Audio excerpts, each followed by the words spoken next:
రోజు రోజుకి గోల్డ్ రేట్లు పెరుగుతున్నాయి. తాకట్లో ఉన్న బంగారానికి వడ్డీలు పెరుగుతున్నాయని టెన్షన్ పడుతున్నారా? కొమ్మూరి గోల్డ్ వచ్చాక ఆ టెన్షనే పోయింది. కొమ్మూరి గోల్డ్. నమస్తే, వెల్కమ్ టు అవర్ ఛానల్. మనతో పాటు సీనియర్ జర్నలిస్ట్ దాము బాలాజీ ఉన్నారు. వారిని మరిన్ని వివరాలు తెలుసు. సార్, కేంద్ర కేబినెట్ సమావేశంలో బండికి మోడీకి మధ్యలో చర్చ సాగినట్టు తెలుస్తుంది. అందులో భాగంగానే మోడీ ప్రధాని బండికి క్లాస్ ఇచ్చారని చెప్తున్నారు. అసలు ఈ ఫోక్సో ఎఫెక్ట్ అక్కడ దాకా చేరిందంటారు? ఖచ్చితంగా చేరింది. నిన్న కేబినెట్ సమావేశం దాదాపు 4.5 గంటల పాటు జరిగింది. అనేక విషయాలు చర్చించారు. ముఖ్యంగా దేశంలో ఆర్థిక పరిస్థితి, దాదాపు 9 కేంద్ర మంత్రిత్వ శాఖలు నివేదికలు కూడా డీటెయిల్గా, అంటే అగ్రికల్చరు, ఇండస్ట్రీ, ఆర్థిక పరిస్థితి, ఇవన్నీ ఆయా మంత్రులు నివేదికలు సమర్పించారు. ఎందుకంటే ఆర్థిక పరిస్థితి, ఇప్పుడు దేశంలో ఆర్థిక పరిస్థితి దారుణంగా ఉంది. ముఖ్యంగా ఆయిల్ సంక్షోభం మనకి వచ్చింది. సో అందుకని దానికి సంబంధించి ఎలాంటి నిర్ణయాలు తీసుకోవాలి, ఈ సంక్షోభాన్ని ఇంకా పెరగకుండా ఎలా చేయాలి, దీన్ని తగ్గించడానికి ఎటువంటి నిర్ణయాలు తీసుకోవాలి, ఇవన్నీ కూడా కేంద్ర కేబినెట్ డీటెయిల్గా చర్చించారు. ఆయా శాఖల వాళ్ళు వాళ్ళ శాఖల్లో ఉన్న పరిస్థితులు ఏంటి, వాటి మీద డీటెయిల్గా డిస్కస్ చేశారు. అలాగే మోడీ విదేశాలకు 5 దేశాలకు వెళ్ళొచ్చాడు కాబట్టి 5 దేశాల్లో పరిస్థితులు ఏంటి, ఎటువంటి ఒప్పందాలు చేసుకున్నాం, అవన్నీ కూడా మోడీ తరఫున కూడా కేబినెట్కి నివేదించినట్టు తెలుస్తుంది. ఈ నేపథ్యంలో మంత్రులని దాదాపు 20-30 మంది మంత్రులని తీసేయాలన్న ప్లాన్ కనబడుతుంది. ఒకటేమో రాజ్యసభ సభ్యత్వం కొంతమందికి అయిపోయింది, కొంతమంది సరిగా పనిచేయట్లేదని చెప్తున్నారు. కొంతమంది ఏమో 2014 నుంచి సీనియర్ మంత్రులు ఉన్నారు, కొత్త వాళ్ళకి అవకాశాలు ఇవ్వాలి. అట్లాగే రాబోయే ఎలక్షన్లు జరగాల్సిన స్టేట్స్ ఉన్నాయి. ఆ స్టేట్స్లో ఇప్పటి నుంచే 2-3 ఏళ్లలో ఎలక్షన్లు జరిగే అవకాశం ఉంది. తెలంగాణ కానీ, కర్ణాటక కానీ, ఇలాంటి రాష్ట్రాలు. వాటికి సంబంధించి ఎలాంటి మంత్రులని, కొంతమంది అక్కడి నుంచి మంత్రులను పెంచుకోవడం. ఫర్ ఎగ్జాంపుల్ తెలంగాణలో 2 మంత్రులు ఉన్నారు ఇప్పుడు కేంద్రంలో, వాళ్ళకి 3 తీసుకోవాలని, కొత్త వాళ్ళకి ఇవ్వాలని, అంటే ఎలక్షన్లకి సిద్ధం చేసే విధంగా ఇప్పటి నుంచి చర్యలు తీసుకోవాలని, ఇలాంటివి జరిగాయి. ఈ నేపథ్యంలో బండికి స్వయంగా మోడీనే క్లాస్ పీకాడని చెప్తున్నారు. ఎందుకంటే మొన్న మోడీ సభలోనే బండి విషయాన్ని ఇండైరెక్ట్గా మాట్లాడి ఆ విధంగా మాట్లాడాడు. అది మోడీకి నచ్చలేదని చెప్తున్నారు. ఎందుకంటే రేపు ఇప్పుడు మోడీకి కూడా ఇబ్బందే కదా. మోడీకి ఏంటంటే తన కేంద్ర సహచర మంత్రి కొడుకు పోక్సో కేసులు అరెస్ట్ అయ్యి, దాన్ని ఈయన ఉన్నప్పుడే చెప్తే నేషనల్ మీడియా అంతా కూడా దీన్ని రాసింది. దానివల్ల ఇప్పుడు కాంగ్రెస్ పార్టీకి నేషనల్ లెవెల్లో ప్రతిపక్షాలకి ఒక ఆయుధం దొరికింది. మాట్లాడితే బేటీ బచావ్ బేటీ పడావ్ అని స్లోగన్స్ ఇస్తున్నారు. సో అలాంటి నువ్వే నీ మంత్రి కొడుకే బేటీల్ని ఇలా చేస్తున్నారు. ఒక పక్క మేము కఠిన మంచి చట్టాలను తీసుకొచ్చాము స్త్రీల మీద దౌర్జన్యాలకు వ్యతిరేకంగా అని దేశమంతా ప్రచారం చేసుకుంటుంటే, అదే పోక్సో నీరుగార్చే విధంగా ఇక్కడ మాట్లాడుతున్నారు. బాధితురాల మీద బండలేస్తున్నారు. సో ఇవన్నీ మోడీకి ఆల్రెడీ నివేదికలు వెళ్ళాయి. ఆల్రెడీ గవర్నర్ నివేదిక వెళ్ళింది.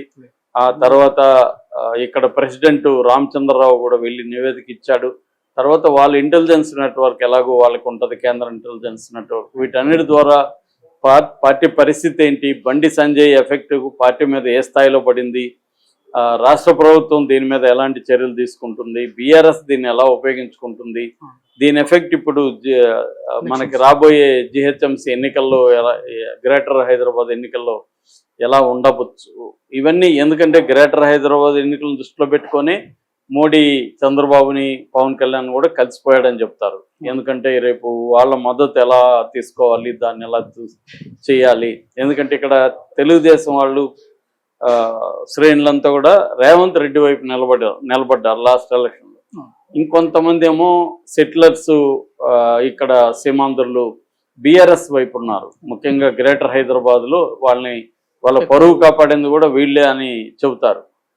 అలాంటి నేపథ్యంలో ఎటువంటి వ్యూహాల్ని అనుసరించాలనేది ఇప్పుడు మోడీ ముందున్న కర్తవ్యం. ఎందుకంటే బీజేపీ గత ఎన్నికల్లో మంచి పెర్ఫార్మెన్స్ ఇచ్చింది, ఎంపీ ఎన్నికల్లో కానీ, ఎమ్మెల్యే ఎన్నికల్లో. ఇప్పుడు మళ్ళీ ఆ తర్వాత తగ్గిపోయింది. దాంట్లో ప్రధాన కారణం అంటే బండిని తీసేసి కిషన్ రెడ్డిని ప్రెసిడెంట్కి పెట్టడం, తర్వాత రామచంద్రరావుని పెట్టడం, ఇదంతా సరిగా ఎఫెక్టివ్గా లేదు. రెండోది కాంగ్రెస్తో కుమ్మక్కయ్యారన్న ఇది ప్రజల్లోకి వెళ్ళింది. సో ఈ నేపథ్యంలో బండిది బాగా బలంగా తగిలింది. ఎందుకంటే బండి గతంలో ప్రెసిడెంట్గా ఉన్నాడు, ఇప్పుడు కేంద్ర మంత్రిగా ఉన్నాడు, అది కూడా హోంశాఖ. సో ఆయన కొడుకు ఇలా ఫస్ట్ దాన్ని డీల్ చేయలేక సరిగ్గా డీల్ చేయలేదు. మొదటే కానీ బండి సంజయ్ నేను చట్టాన్ని గౌరవిస్తానని కొడుకుని కానీ తీసుకొచ్చి పోలీస్ స్టేషన్లో ఆయన స్వయంగా అప్పగించుంటే దేశవ్యాప్తంగా ఆయనకి పేరైపోయింది. ఒక బీజేపీ నాయకు మంత్రి తన కొడుకు మీద వచ్చినప్పుడు తనే అప్పగించాడు అనేది బ్రహ్మాండంగా ఆయనకి హీరోయిజం వచ్చిండేది. అది చేయకుండా ఆయన 9 రోజులు కాపాడి దాని తర్వాత కూడా అప్పగించానంటే సాక్షాత్తు రేవంత్ రెడ్డి అప్పగించలేదు, మా వాళ్ళు అరెస్ట్ చేశారని చెప్తున్నారు. రేవంత్ రెడ్డి చెప్పే దాంట్లో లాజిక్ ఉంది. నేను కూడా అంతకుముందు చెప్పాను. ఎందుకంటే ఇంట్లో అన్న పిలిచి పోలీసుల్ని మా ఇంట్లో ఉన్నాడు రండి అప్పగించాలి, లేదా పోలీస్ స్టేషన్కి స్వయంగా తీసుకొచ్చాను అప్పగించాలి. ఈ రెండు చేయకుండా అక్కడెక్కడో దారిలో 8:30కి రాత్రి దారిలో నేను అప్పగించడానికి వస్తుంటే వీళ్ళు పట్టుకున్నారంటే ఎలాగా? కాబట్టి అది రాంగ్, అది లాయర్లతో పంపిస్తున్నానండి అనేది రేవంత్ రెడ్డి చెప్తున్నాడు. అది కన్విన్సింగ్గా కూడా ఉంది జనాలకు కూడా. నేను కూడా ఆ లాజిక్ చెప్పాను. ఎవరన్నా అప్పగించేవాళ్ళు పగులు తీసుకొస్తారు, లేకపోతే ఇంట్లోకి పిలిపిస్తారు పోలీసుల్ని, లేకపోతే పోలీస్ స్టేషన్కి తీసుకొస్తారు, కానీ మధ్యలో అక్కడెక్కడో ఎట్లా అప్పగిస్తారని. కాబట్టి క్లియర్గా అది అరెస్ట్ అనేది చెప్తున్నారు. అంటే అరెస్ట్ అయినాక నేను అప్పగించానంటే కుదరదు కదా. సో అందువల్ల ఎవరు నమ్మట్లేదు బండి దీన్ని. అంటే క్లియర్గా ఒకటైతే వీళ్ళు సక్సెస్ అయ్యారు ఏంటంటే బీజేపీ వాళ్ళు కానీ బండి బ్యాచ్ కానీ ఆ అమ్మాయి కూడా యాక్టివ్గానే పాల్గొనింది. ఈ అబ్బాయితో ఇష్టపూర్వకంగానే అమ్మాయి పాల్గొనింది. వాళ్ళ ఇంట్లో వాళ్ళు కూడా ఈ అబ్బాయి తెలుసు వీళ్ళకి, వాళ్ళ ఇంట్లో వాళ్ళ అమ్మ కూడా తన బగ్గి అనేది తనకి బాగా చూసుకునేది అనేది వీడియోలు కూడా అవన్నీ వచ్చాయి. కానీ చట్టము ప్రకారం మైనర్ అమ్మాయి ఇష్టపూర్వకంగా కలిసినా కూడా అది నేరమే, పోక్సో వర్తిస్తుంది. నువ్వు పదే కలిస్తే 64M యాక్ట్ కూడా 2M యాక్ట్ బిఎన్ఎస్ అంటే పదే కలవడం కూడా అది నేరం అవుతుంది, రేప్ అవుతుంది. పదే రేప్ చేశారని మైనర్ బాలిక కాబట్టి ఇప్పుడు ఈ కఠిన సెక్షన్లో మళ్ళీ చేర్చారు. అంటే నేను చాలాసార్లు 2-3 సార్లు చెప్పాను, రేవంత్ రెడ్డిని ఎవడు డిమాండ్ చేయలేదు కఠిన సెక్షన్లు పెట్టమని. డిమాండ్ చేయకుండా ప్రభుత్వమే చేర్చింది. ఎందుకు? ఒకటే అమ్మాయి వాంగ్మూలంలో ఉన్నాయని, వాంగ్మూలం టఫ్గా ఉందని.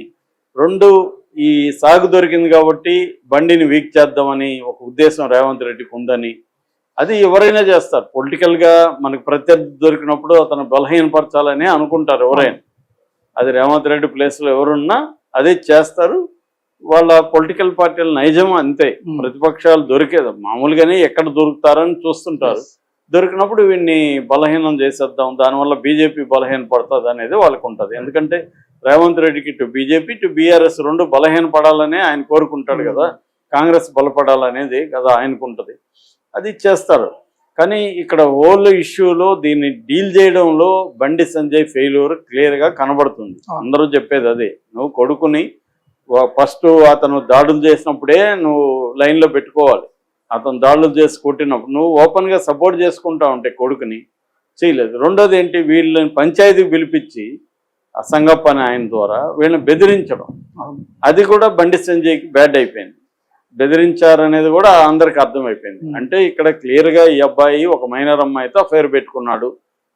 మరి తను మేజర్ అయినా పెళ్లి చేసుకుంటానన్నాడా ఏం చెప్పాడనేది మనకు తెలియదు. వాళ్ళ ఇంట్లో వాళ్ళు కూడా ఇతనితో బాగానే ఉన్నారు. అంటే వాళ్ళ ఇంట్లో వాళ్ళు నమ్ముంటేనే కదా, లేకపోతే మైనర్ అమ్మాయితో ఎవరైనా అఫేర్ పెట్టుకుంటే ఇంట్లో వాళ్ళు ఎందుకు ప్రోత్సహిస్తారు? పెళ్లి చేసుకుంటాడు అని వాళ్ళు నమ్ముంటేనే వాళ్ళు ప్రోత్సహించి ఉంటారు. సో పెళ్లి చేసుకుంటారు నమ్మించి ఆ అమ్మాయి చేసి తర్వాత పెళ్లి చేసుకోను అని చెప్పడం వల్లనే గొడవలు వచ్చాయి. ఆ గొడవల్లో వీళ్ళు పంచాయతీ చేసినప్పుడు ఈయన బెదిరించి పంపించాడు. ఒక కేంద్ర మంత్రిగా ఉండి బెదిరించి పంపించడం ఇప్పుడు అది నెగిటివ్ అయింది. దాంతో వాళ్ళు పోక్సో పెట్టారు. పోక్సోలో ఇప్పుడు ఫైనల్గా జైలుకి వెళ్ళాలని పరిస్థితి ఏర్పడింది. కోర్టు కూడా బెయిల్ ఇవ్వలేదు. చివరికి ముందస్తు బెయిల్ పిటిషన్ కూడా విత్డ్రా చేసుకున్నారు. ఇది బండి సంజయ్ మీదే కాకుండా పార్టీ మీద కూడా పడుతుంది. ఇవంతా వీళ్ళు కథలు చెప్పినా అది మాకు వ్యక్తిగతం, అది కుటుంబ వ్యవహారం, అవన్నీ వాళ్ళు ఎవరు నమ్మరు. ఇదే కుటుంబ వ్యవహారం కేటీఆర్ కొడుకు జరిగి ఉంటే వీళ్ళు అదే మాట అనేవాళ్ళ బీఆర్ఎస్ బీజేపీ వాళ్ళు లేదు. అందరికీ తెలిసి ఇవాళ నీ ఇష్యూ వచ్చినప్పుడు కుటుంబ వ్యవహారం ఎలా అయిపోతుంది. అతను మంత్రి కొడుకు, ఒక మంత్రి ఎలా బెదిరిస్తాడు? మరి మంత్రి మీద కూడా కేసు పెట్టాలి కదా. ఒక మంత్రి ఒక నిందితుడిని ఎలా కాపాడుతాడు, షెల్టర్ ఇస్తాడు? ఇవన్నీ కుటుంబ వ్యవహారాలు కాదు ఇవి.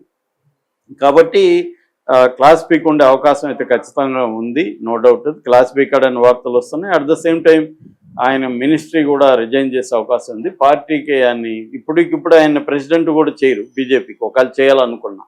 ఆ రకంగా బీజేపీకి నష్టమైంది, దీనివల్ల బండి సంజయ్కి వ్యక్తిగతంగా కూడా నష్టమైంది. ఆయన ఇప్పటికిప్పుడు పార్టీ నుంచి ఏమి చేయకపోవచ్చు, కానీ టెంపరీగా మాత్రం బండి సంజయ్ని పక్కన పెట్టే అవకాశం ఉంది. అట్లాగే ఇంకెవరికైనా ఈటెల రాజేందర్కి కానీ, తర్వాత ఇంకో అరవింద్కి కానీ, ఆమె ఎవరు అరుణకు కానీ మంత్రి పదవి ఇచ్చే అవకాశం ఉందని చెప్తున్నారు. ఈవెన్ బండి ఆయన ఎవరు కిషన్ రెడ్డికి కూడా మంత్రి పదవి పోయే అవకాశం ఉందని చెప్తున్నారు. ఆయన కూడా పార్టీకి ఫుల్ టైం వాడాలని అనుకుంటున్నట్టు చెప్తున్నారు. సో కొత్త వాళ్ళకి అవకాశం ఇవ్వాలనేది ఇప్పుడు చేస్తున్నారు. ఈ నేపథ్యంలో బండి సంజయ్కి అయితే మంత్రి పదవి పోయే అవకాశాలు అయితే కనిపిస్తున్నాయి. అట్లాగే మోడీకి కూడా క్లాస్ ఇచ్చి ఉండే అవకాశాలు ఖచ్చితంగా ఉంటాయి. Thank you.